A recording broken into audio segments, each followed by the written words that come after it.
Being a great coach comes down to the questions that you ask. Managers tell people what to do. Coaches, they guide with questions. But not all questions are created equal. Let's first start off with bad questions. There's some bad questions that we accidentally can ask as coaches.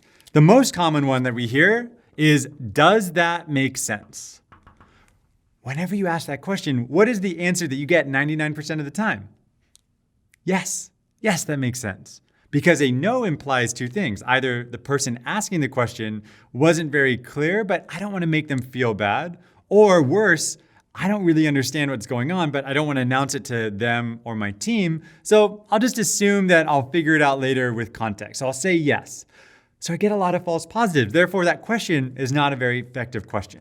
So instead, what we should do is ask how you would apply this to a scenario. Show them that you're interested in getting them to actually take action on what you discussed instead of just saying, do you understand what I said?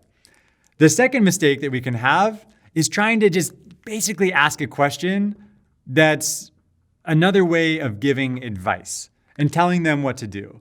So you could say something like, do you think that it would be better next time to come prepared to this meeting with running a report?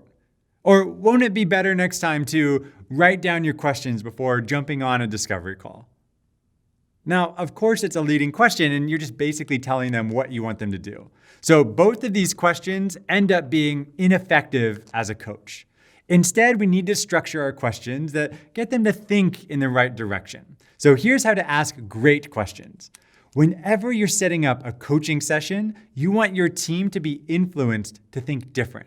That is part of what your job is, to change brain patterns. So how you start off this conversation can't be self-serving. Like, I wanted to talk to you about this, or I have feedback that I want to deliver to you. It's not about you. It's about changing their behavior, changing their mind, getting them to think about something different. So one of the most powerful ways to start off your coaching sessions is ask, what's on your mind? This type of question is very open-ended, but it's a closed enough context where you can just get going on what are they getting distracted on or what are they thinking about. Maybe it's personal issues or business issues. But either way, it's good to understand what is going on in their world. What is the context that we'll be having this conversation? Then we go into the second type of question. And this is a pretty common question that has to do with challenges. What challenges are you facing?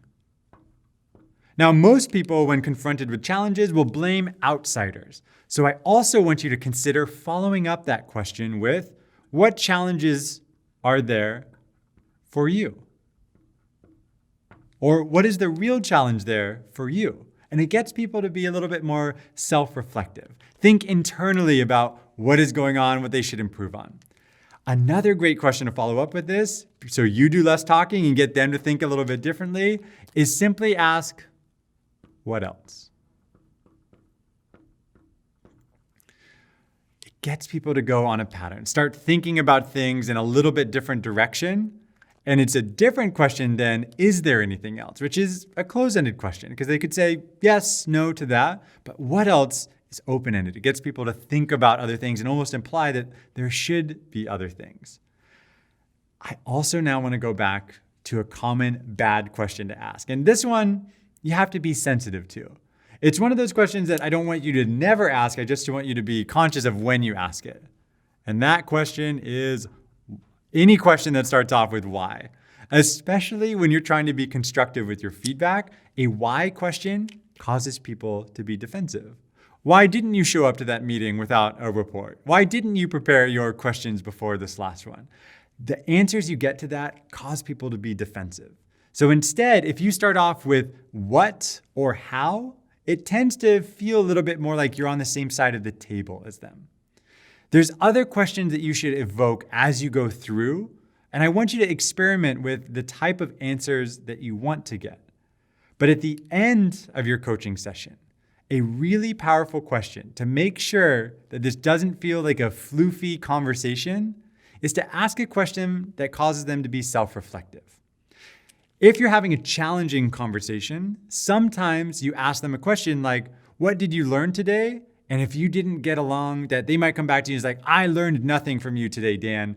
So that question, you realize, can have a negative tone to it. So then we think, well, why don't I just ask the positive? What's a great thing that you learned today? What's a positive thing that you took away from our meeting? But now you're disregarding them to let them tell you actually what's going on in their head. But there is a really interesting balance that we can find. I want you to guide them to have a positive ending to whatever conversation that you have, but not force them to only tell you something positive. And so the right balance for this would be something around learning. What did you learn today? Now, that's a neutral question. I learned something good or I learned something not so good. But another way to ask that is, what was the most useful thing that you learned today? And when you have it worded like this, it causes the person to think, well, regardless if I think the quality of this meeting was good or bad, there's probably something useful that I've taken away from it. And this type of interaction will help you understand how emotionally invested the person that you're coaching is in getting feedback or taking action. What is the most useful thing that you learned today? Now, as a trainer, as a coach, as a leader, this type of question is wonderful to end all of your sessions, because when people look back onto how that meeting went, they remember the peaks and the valleys, and they also remember how they felt at the end of it. So if you create a positive outcome, you're more likely to get action or takeaways that will improve over time instead of getting people to feel like, this session was a waste. Hope these questions help you in your conversations.